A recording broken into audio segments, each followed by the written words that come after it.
an oxygen cylinder or oxygen source, a wall outlet. It could be a wall outlet or an oxygen cylinder like this. That connects to the venturi, which is the second component. Now the venturis come in 4 variants.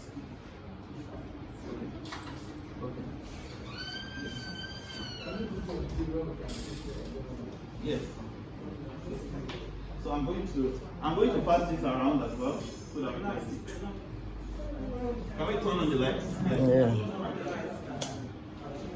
Right. So the system connects to an oxygen cylinder, as I said, and then connects to a venturi, which blends oxygen with room air. Now the venturis come in 4 variants. Each of them expected to supply a specific fraction of inspired oxygen. So this helps doctors and healthcare workers easily tailor this to suit their patients. So the venturis come in this form, ranging from delivering FiO2 of 35% to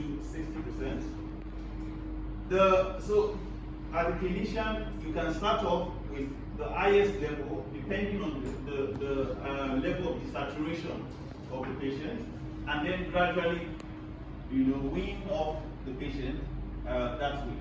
So this connects to the inhalation pipe here. Usually, you would have to force this in so that it maintains a proper and tight seal.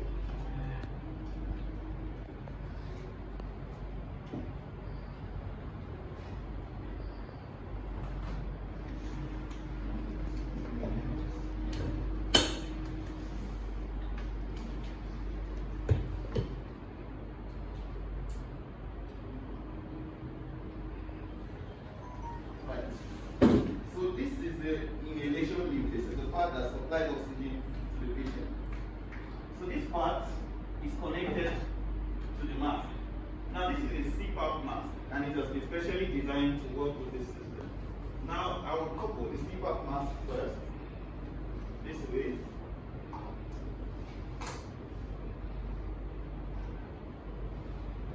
And then connect the inhalation pipe to this arm of the CPAP mask that adds to the water.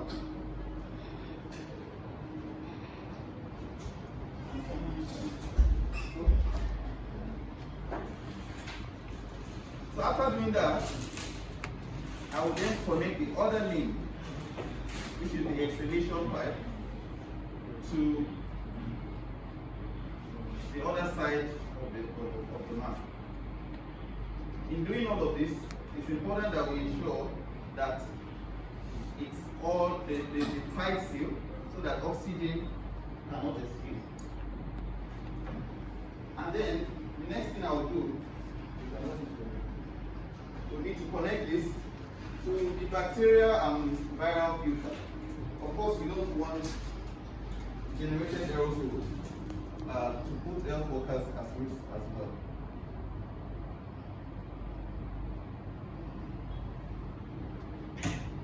So and then I'll feed that on the bubbler.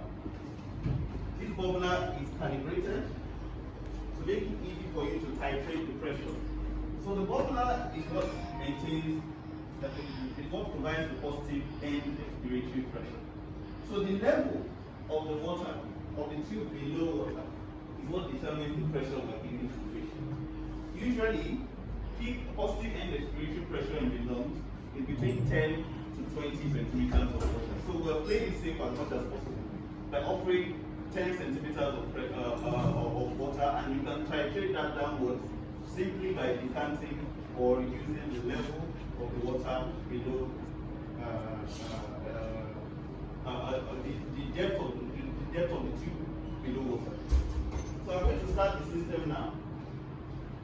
And obviously, the first thing we want to do, we want to be sure that it is working, right?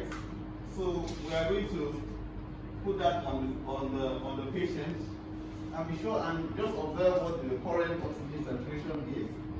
This system, interestingly, is connected to a digital platform that enables remote monitoring of the patient. So a nurse can have this fitted and put the oximeter and obviously be busy with other things, or be able to keep track of the patient's saturation levels and how that is maintained and improved. So you can see Dr. Tayo saturation is 99% at the moment, which corresponds to what we have here. So we're going to feed this in now. I would usually start this off.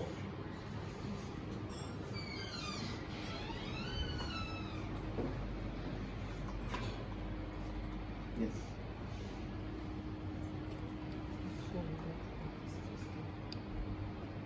Okay.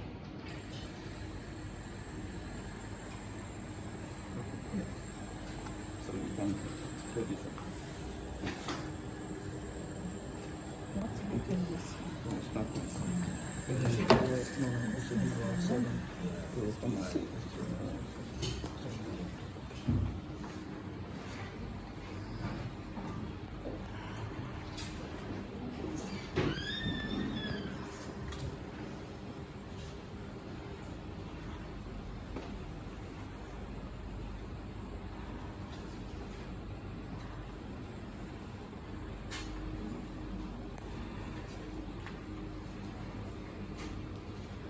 Check it out. Check it out.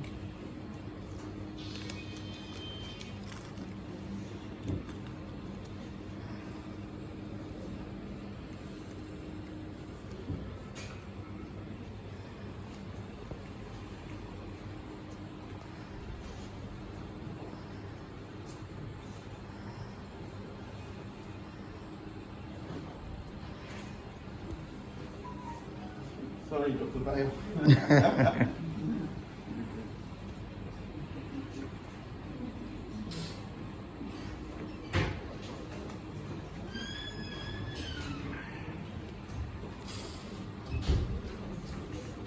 Okay, so once the system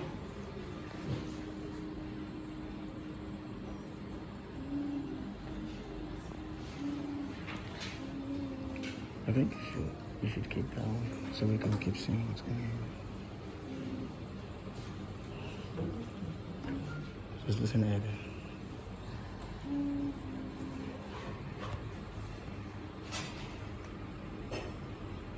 there.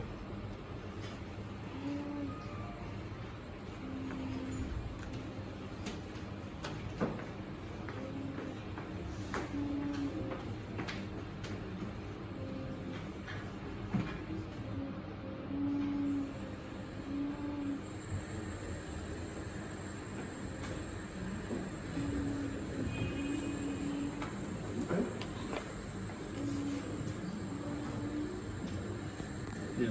So breathe in.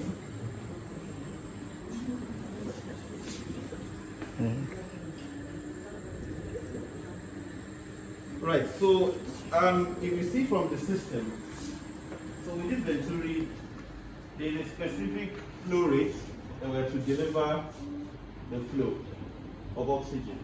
Right. So for this particular purpose, we're going to start at 8 liters of oxygen. Right. And then you can always titrate that flow downwards based on patient's response as well. The most important thing is we want to generate enough flow to be able to get the lungs filled up with air. And then once the patient expires into this bubbler, which then creates the pressure that keeps the lungs open. So this is exactly how the ShiVent works. And then you can also monitor the patient's oxygen saturation level, and you can also do that remotely with the app connected to it.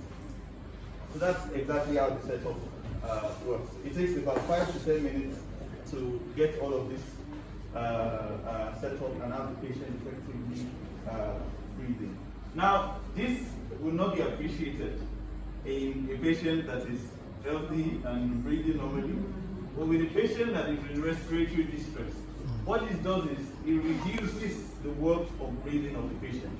Now the patient would breathe with less effort, and that would improve their chances of surviving the condition, and also reduce the chances that they will require mechanical ventilation. Thank you very much.